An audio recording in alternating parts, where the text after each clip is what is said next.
The A380 gave us the opportunity, being the largest passenger airline, the largest footprint available in the uppermost class. And with that larger real estate, the concept came about to develop a cabin that would produce unrivaled privacy. So we developed the suite concept, where essentially you had a cabin all to yourself. A passenger or a friend could join you in that cabin for a discussion, for a meal, and you wouldn't be disturbed by anyone else. So I think that was clearly one of the strong propositions that the A380 offered. I think one of the things when we looked at the suite and we designed the private cabins was that this whole thing about giving the space back to the customer, private space, and the opportunity to incorporate in our seat design a different surface for sleeping as opposed to sitting, because we believed in that concept that a sitting surface wouldn't double up as well as a sleeping surface for the weary traveler. The other, of course, was the ability to create the couple seats, which are two adjacent suite cabins put together to form literally a king-size bed or a queen-size bed. And that has been very popular, very well sought after by customers. We were involved right from the start, from the product conceptualization to design to even the planning stage, because everything has to be delivered and produced in a way that the crew can manage. Example, how to deploy the bed gracefully in the kabaya, as well as how to make a feature that is adaptable to passengers. For example, the height of the tray table, and also any little features that the suite offer. So our crew have to be very involved, as well as very well trained to deliver the service that we always want to deliver consistently.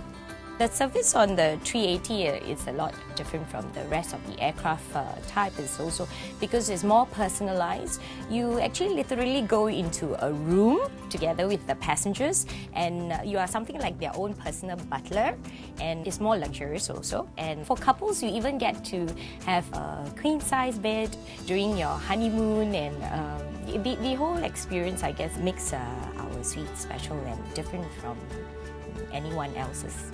The crew are actually timed on how long they take to make a bed in the suite. They actually literally have to make the bed, do a turn-down service, use the beautiful Givenchy duvet and everything like that, all within 3 minutes. Yeah, the first time I flew in Singapore Airlines Suites was when I went to London just after Singapore Airlines started the service to London.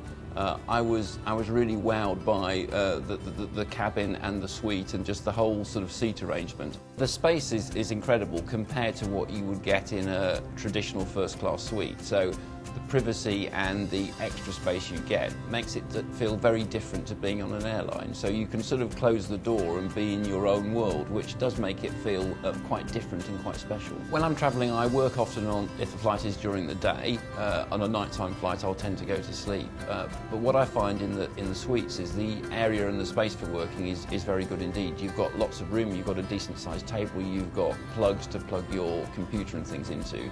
So the ambience for working is again just as good as it is for sleeping, really.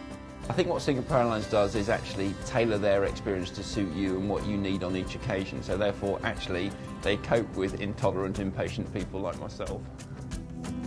Unlike other premium seats, this suite is really in a world of their own. The passengers is cooped out in their own cabin, which is exactly what they want. They want that maximum exclusivity and privacy, but yet they want to be accessible to crew when they need them. So we have to think a lot about how to be available, be seen, be accessible to passengers when they need us. On the 380, I think the most important thing that you need to do once the passenger gets on board is actually to build a rapport with him, because I think when you know the person, you can actually somewhat tell that what time he prefers to have his meal, and then how his sleeping pattern, etc. and everything is either by just talking to the passengers, or sometimes indirectly the passengers actually volunteer the information for you. So these are the little bullets that makes our service well intuitive.